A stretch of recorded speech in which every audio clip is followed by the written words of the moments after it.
solen blomstrande, där vågorna klockan strand. Vassarna vackra och nyslaget hö, det doftar emot mig ibland. Där sitter jag ute i bergstånd på en bänk och tittar på stjärnor. People that know me also know that I like to build both useful and useless devices in my workshop. One of the more useful ones was a potter's wheel which I used to make small bowls and cups for Christmas gifts. That project didn't last long, so I looked for other uses. First I used the wheel as a rotating rod for a cyclist on a modified pizza cutter. And I had my homemade Christmas tree on the pottery wheel. The tree was spun at a slow speed so it wouldn't get centrifuged. The heart of the wheel is a motor from a cordless drill and a gear I once rescued from the trash. Now I want to turn it into a record player. I promised my grandchildren I would try.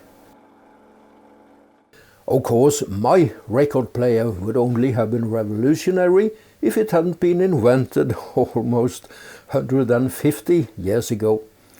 Thomas Edison created the phonograph in 1877, first with tin foil and later with wax cylinders.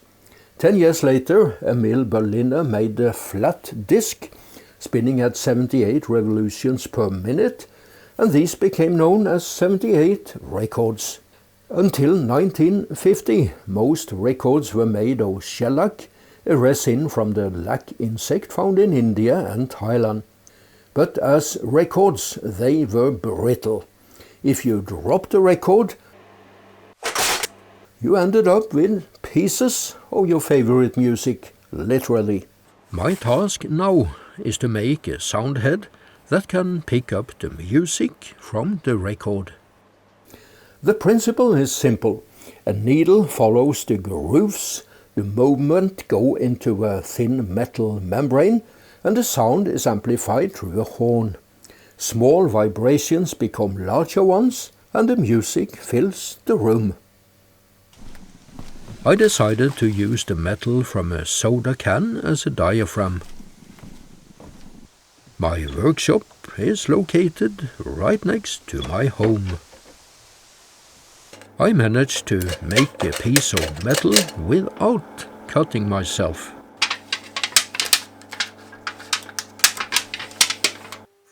I decided to make the sound head out of plywood. This is the opening for the diaphragm. Here is the mount for the needle. I wanted to try a cut-off juice bottle as a gramophone horn. Here is the finished sound head with a juice bottle horn. The next step was to make the turntable, and I used 10mm plywood. My workshop is quite well equipped, including a bandsaw. It takes a bit of practice to saw accurately.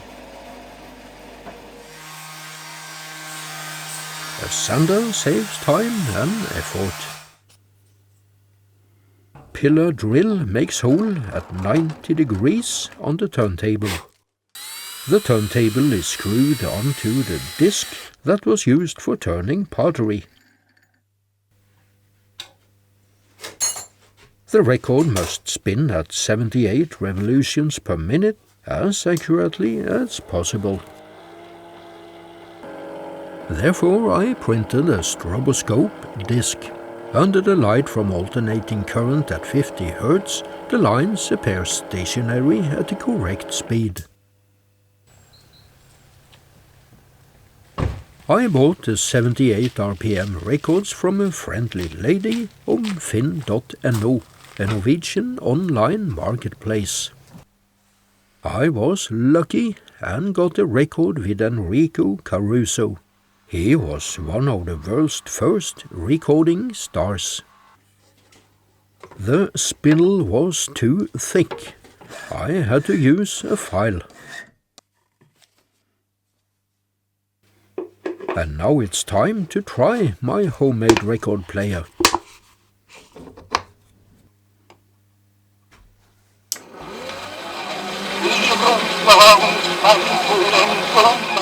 It's definitely not hi-fi. I need to make a new gramophone horn. I decided to make one out of newspaper. First I had to make a plug out of cardboard and cover the plug with thin plastic. The next step is to make wheat flour glue. It's basically a white sauce to which you add wood glue, vinegar and salt. With a paintbrush I spread the glue on the paper. After a couple of days of drying, the horn was finished. And I had to make an angle connection to the soundbox. This work took much longer than it appears in the video.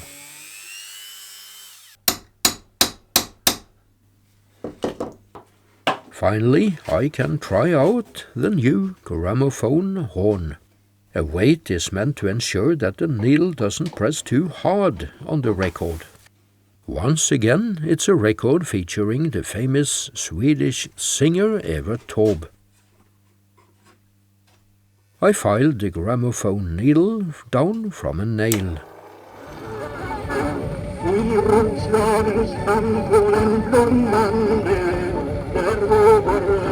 I am really impressed with the gramophone horn. Evert Taube is known for his sailor songs. Imagine the rumble from the turntable as a boat engine. We'll just skip Tchaikovsky's Swan Lake instead. There were probably no motorboats on the Swan Lake.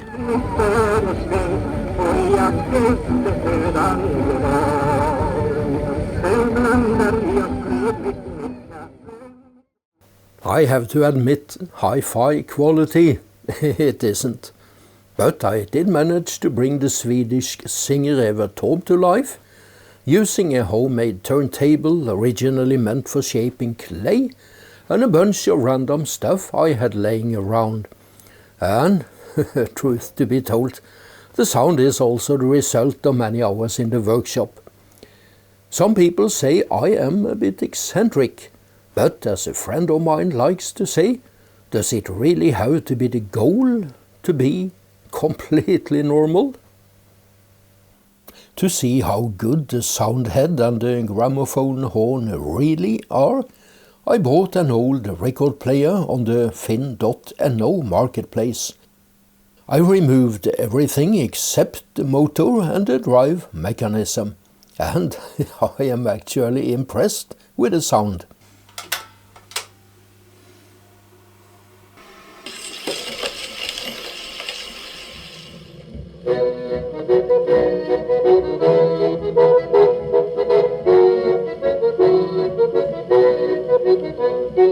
As you can see, it was recorded with a microphone at the opening of the horn.